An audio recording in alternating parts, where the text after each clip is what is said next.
Breaking news. We share ransom after receiving arms from DSS. Bandit exposes Nigerian State Security Service. They go after the innocent. They go to the east and they begin to find both the Tom, the Dicks, and the Harrys, saying that they have committed one crime or the other. Don't get me wrong, I'm not saying that some people have not actually committed crime and needed to be investigated. However, the real criminals are not followed and brought to justice. You see all this bandit kidnapping and all that is happening. It's not just happening because Nigeria do not have security architecture that can defend it or that could bring it to an end. But guess what? They are gaining from it. Do you know, by the time they collect 20 million for a ransom, they have shared with these guys, they give them 10 million. How much will their job pay them for the next 5 years? Are they sure of getting 10 million? So you see greed, no loyalty, and the kind of mindset in which has brought us here. Selfishness, to mention but a few. Please don't forget to give us a thumbs up. Subscribe if this is your first time. Let's get straight on and get all the details. Please don't forget to give us a thumbs up. Thank you. Armed bandits terrorizing different parts of Nigeria has disclosed that they have been receiving arms and ammunition from the operative of the state's security service and often split ransom payments at gunpoint. The criminals told Dutch Wells in a recent report that they borrow weapons from the state agencies and then go to work to share ill-gotten gains together. We work together. How do you think we get our arms? The bandit also said some police officers have been a part of the conspiracy that has fueled insecurity across Nigeria, which President Muhammadu Buhari has been accused of being too lazy to address. A spokesman for the DSS did not return a request seeking comments from People Glazier about whether or not the secret police was aware of a possible alliance with its officers and armed bandits wreaking havoc across the country. The report surfaced amidst widespread claim that Nigerian security forces are fueling insecurity for financial benefit.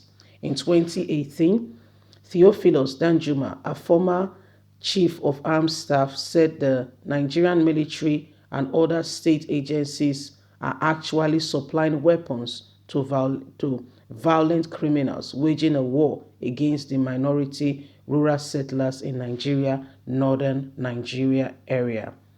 These are the people who have continued to spread this cause of insecurity because of their own selfishness and financial gain they get from this set of people. So they continue to fuel it. They give them weapons, go back and collect the weapons after they have executed, and they tell you they are fighting them. Can you see where we are at the moment? Can you see that things have gone from bad to worse? And Nigeria is where it is today because of these people, because of the present predicament the country has come to find herself, where we have a wicked set of people. It's not just in leadership. Let's even bring it down. Leave Buhari for a moment, okay? I know that guy, his own cup is overflowing, okay? So let's just leave Buhari for a moment. Let's now come to us. Let's come down to us. In that little square circle where you are the treasurer, are you being honest?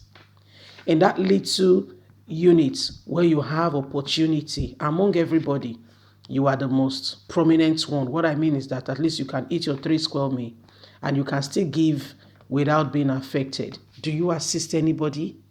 These are things we must consider, and these are things we must look at, and this is how we must begin to see life. If we must be honest, the people who are leaders today, we are once ordinary men and women. But guess what?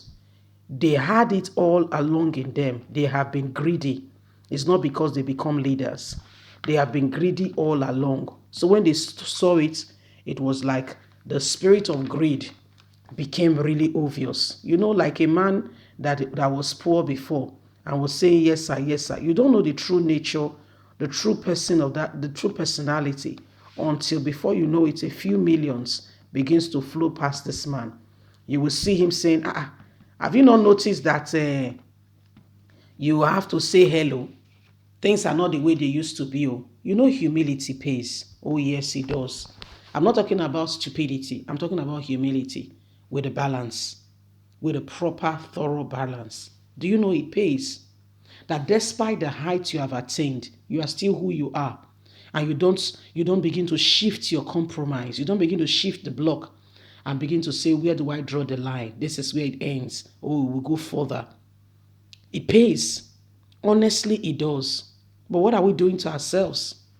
You know somebody that knows somebody. Somebody is coming to the Ministry of Works, and because they know that you work in the Ministry of Works, they came through you so that they can, quickly facilitate helping them get what they need on time. You that they know, the money before was 600 naira. They are coming through you and they're asking you how much. They say is 1,000 naira. Can you see that you are being dishonest? Tomorrow, God will lift you up. You become a local government chairman. The budget is 600,000.